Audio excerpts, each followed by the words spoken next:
It's time for Ask Mike Mondays. Mike answers one listener's question every week. Here's Michael Becker and Paul Peebles. Welcome to Ask Mike Mondays. I'm your host, Paul Peebles, National Underwriter for Old Capital. And joining me today, of course, is smartest guy in the room, also known as the mayor of Beckerville, Mr. Michael Becker. Hey, Paul.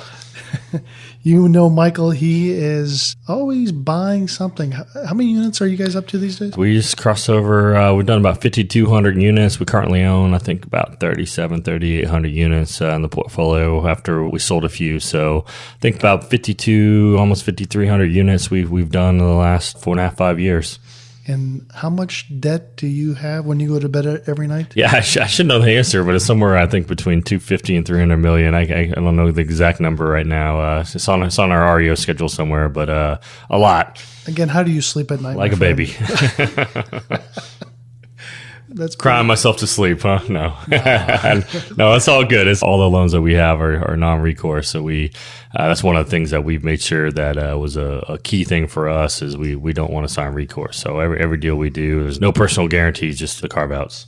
That's pretty good. So, when we ask Mike these questions, and if you have a question, go to the Old Capital podcast on the right-hand side. You can type your question in.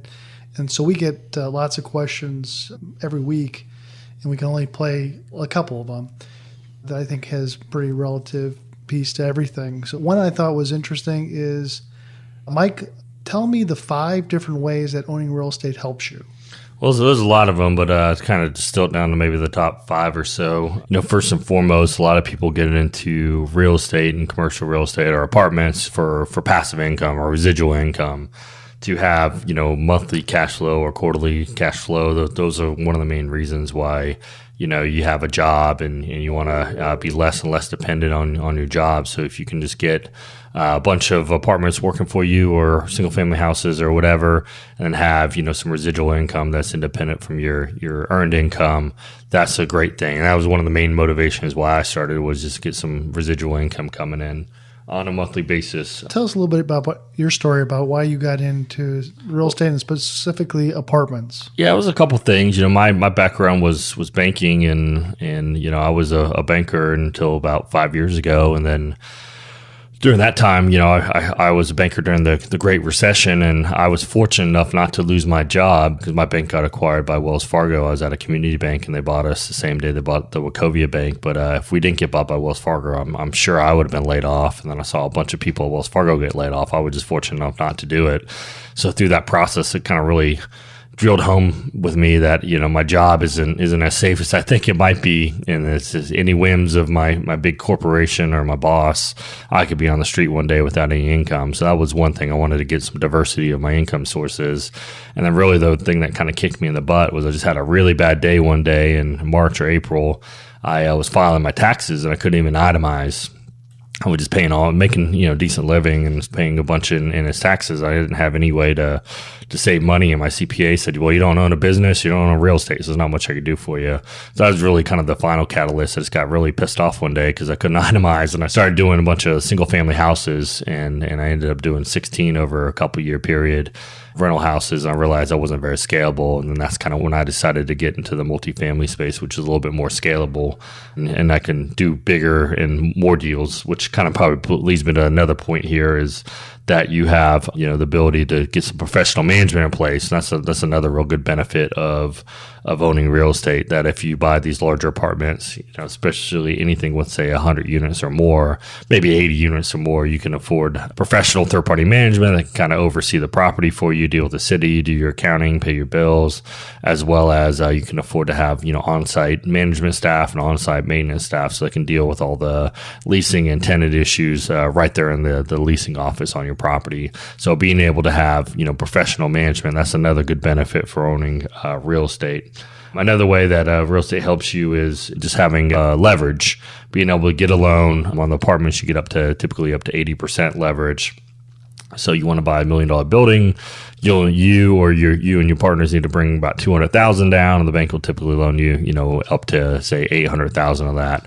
So you can put a little bit of money down, and then your tenants pay your mortgage back for you. So as they pay monthly rent, that kind of pays all your operating expenses. It pays your mortgage payment, which includes the loan amortization. So it's paying your debt down, and if you do it right, you'll have a little bit of residual leftover income as cash flow. So that's pretty powerful. You get the ability to leverage other people's money as well as expertise and time through the management company as well. One of the things I touched on is depreciation. So depreciation is great. That's really the biggest thing that leads to tax advantages. So when you own an apartment complex, as considered, or any sort of commercial real estate, you can use depreciation. So if you own a commercial building, the IRS allows you to depreciate the building over 39 years. If you own a residential building, you do it over 27 and a half years.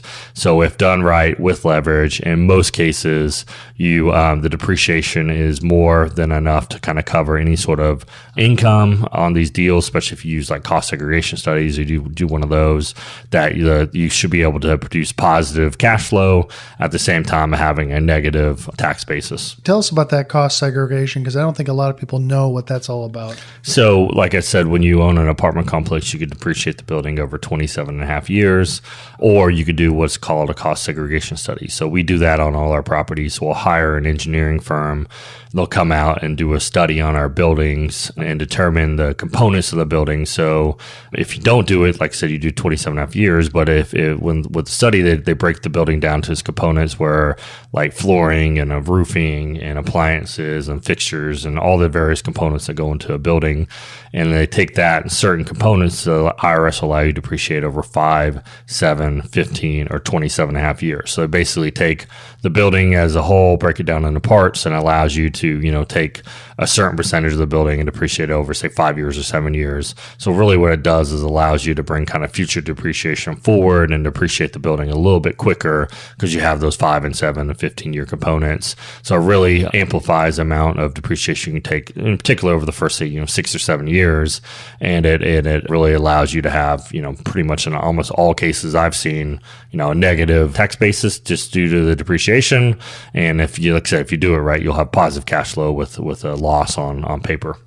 Yeah, there's additional rules and regulations concerning that. Go online, take a look about that, but that's certainly very important. Yeah. So one of the other things a lot of people like, one thing that really is attractive to me about owning apartments is that it's a hard asset. It's something that's real and tangible and is there. And historically, it keeps track with inflation. So we have been relatively muted in inflation and most things over the last, 5 or 6 years, although I'd argue that the apartment rents and the apartment values certainly have inflated quite a bit over the last 5, 6 years. The values have definitely gone up and the rents have definitely gone up, but real estate should keep track with inflation. So if you do that in a leveraged environment where your debt's fixed at a certain cost basis, but your real estate value goes up, you get if you're leveraging 5-to-1, you're getting an 80% loan, you're getting quite a bit of advantage of having some inflation in both the asset prices as well as in your rent. So leverage and having a hard asset, those are some pretty powerful combination when they're in an inflationary environment. Versus going in and buying stock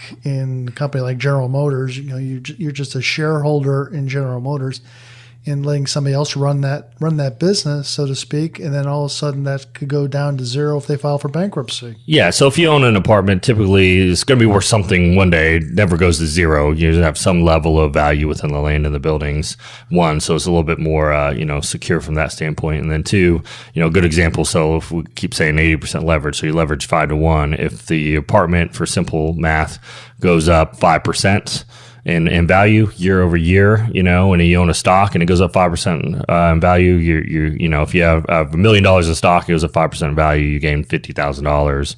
If you have $1 million in real estate and you have an $800,000 loan, it'll also go up $50,000, but you only have $200,000 down. So your return is magnified by the power of 5, essentially, by having the leverage. So it's pretty impactful when you're in a rising environment. So that's how a lot of the wealth is really created historically, just by having leverage and being in an inflationary environment. And then finally, we touched on it, it's a pretty stable asset. So, having apartments in good areas near employment, those are things that people always need a roof over their head. So it's a very stable asset class. You get residual income, you get passive income. So it's a pretty stable, desirable asset. That's why people all over the world are flocking to the U.S. to buy real estate, and specifically buy multifamily. And that's why the cap rates have compressed the most in the multifamily space compared to the other asset classes, just due to the stability and historical value creation that is within the apartment asset class. I just really want to touch upon one thing, is that passive income, and that is such a big deal these days, of having another cash flow stream if your job gets cut. But I got an email from a friend of mine she's very sick, but she's going to get better. And she sent me an email, said, and I'm telling a story out of school, said, Paul, I can appreciate, this is a long email, but this one sentence, I can appreciate one of the many benefits of real estate investing because we're still getting passive income from our investments through all of this. Although we can't actively attend your events, we listen to the Old Capital podcast. It keeps me motivated. I continue to learn from the information shared. So this woman's very sick. She's going to get better, but she cannot work. And so, this email kind of touched me, and it kind of brought it down just to my thinking, is that if you were to get sick or you were to lose your job, you need to have another source of income. And passive income, whether it is through something or the other, we really tell you to think about real estate as that produces a passive income to help you in your retirement, but also just help you for just financial planning on a day-to-day basis for additional income coming in. So passive income is a huge component if you cannot work. Yeah, we couldn't say it better. Passive income is really the goal for most people in these deals. You get all the other benefits of the wealth creation, tax advantages, et cetera, but having that, independent, multiple sources of income like we have right now is great. So, I know if I ever wanted to stop working, then, I have that monthly income coming in every month. I can live a lifestyle off of it and, send my kids to school and afford all the necessities of everyday life. So talking about passive income, Michael, if somebody wanted to know a little bit more about what your group does, what's the best way for them to get a hold of you? Yeah, really the easiest way to find more information about our companies is go to my company's website, which is SPI Advisory. So just go to www.spiadvisory.com. That's SPI like spy, advisory.com. There's a contact us form. Fill that out, and I'm always happy to set up a 10 or 15 minute telephone call to get to know people who listen to the podcast. That's great. And again, if you find this information valuable, please leave us a 5-star rating on iTunes or Stitcher. That would definitely help us. And then if you want to get some more information about, kind of the backstory of how these loans are structured, Old Capital will do, $750 million worth of apartment loans. We're one of the largest intermediaries in the country. Go on to oldcapitalpodcast.com. Again, Old Capital Podcast. Right-hand side, click that, and we'll send you a copy of not only the 15-page white paper report, but also Michael's due diligence. Michael, tell us a little bit about that. Yeah, we put together on the available for everyone our sample due diligence checklist. So it's all the stuff that we request when we're doing a deal. So when we put an LOI, we always attach this same list to the LOI. And it's all the stuff that you need to properly evaluate an apartment complex, from all the service contracts to copies of rent rolls and utility bills, et cetera. So all the things that you need to make sure that you get when you're doing the proper level of due diligence to buy a multi-million-dollar apartment asset. Anything more to add?